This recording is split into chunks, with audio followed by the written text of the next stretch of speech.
Let's get to the latest now on the Assam flood situation, and the number of people affected has risen to 52 lakh, with as many as 1.5 lakh being moved to relief centers amid a red alert that has been issued. 5 more people died yesterday, taking the total number of people killed in the floods to 20, even as the Indian Army was called in to assist in the rescue operations. 30 of the 33 districts of the state have been affected by floods, with Barpeta, Dhubri and South Salmara counting among the worst hit. In Bihar as well, flood situation there. 25 people have died and over 25 lakh have been affected in 16 districts. More than 1 lakh people who've lost their homes are now staying in relief camps.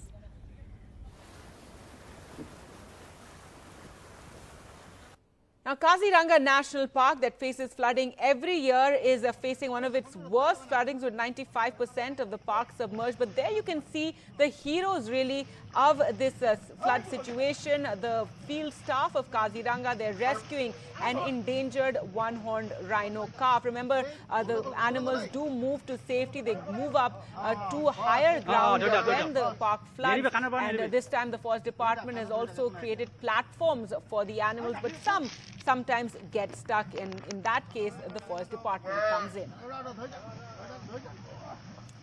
All right, well, let's go across to Ratnadeep for more on the situation in Assam. And Ratnadeep, some good news with the Brahmaputra is now receding. We can see the Brahmaputra flowing mightily behind you, but it is now receding.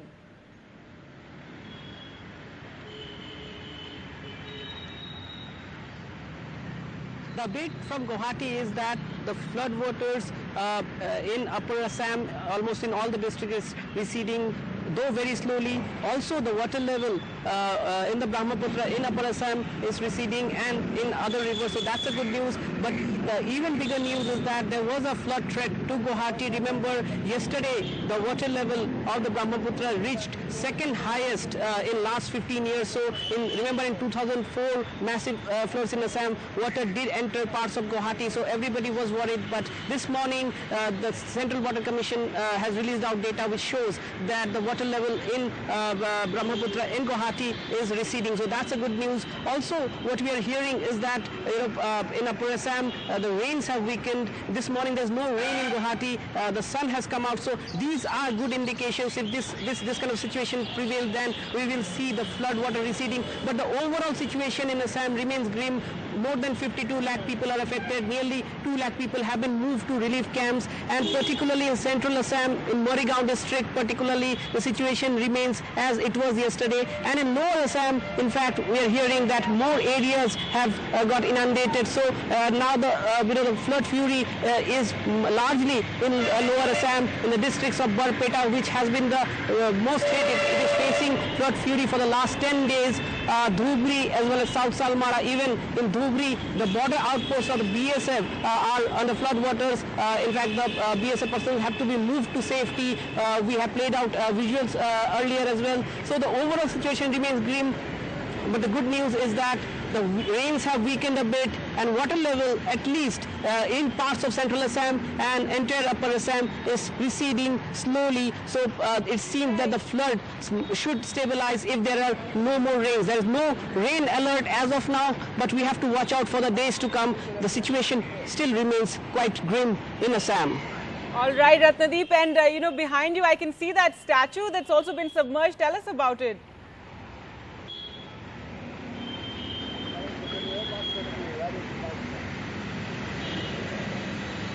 Yeah, in fact, behind me there is a statue of the Assamese warrior, of the warriors of the famous Battle of Saraighat that they fought with the British. It was not submerged, but the water level was rising. There was another statue in midst of the river which got submerged. So these were the threats that the Guwahati city was looking forward to. In fact, I'm standing right on the river bank, and there have been some breaches of the embankment which are being, now maintenance work is going on. Remember in 2004, in the flood water entered the city.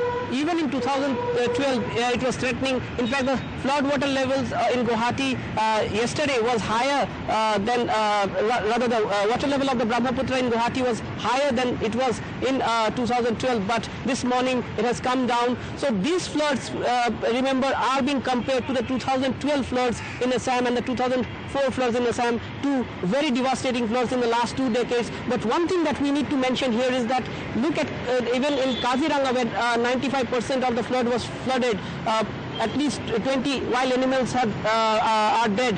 The fact that the way the situation has been managed by the grassroots, forest guards, by the grassroots worker is something commendable. They stopped the plying of the vehicles on the national highway so that the animals can pass through the national highway to the higher grounds. There were more highlands made, so as to preempt death inside the flood. So this, in the hours of crisis, I think the way Kaziranga grassroots forest guards really manage the flood is something which is going to be a model for other national parks in the country.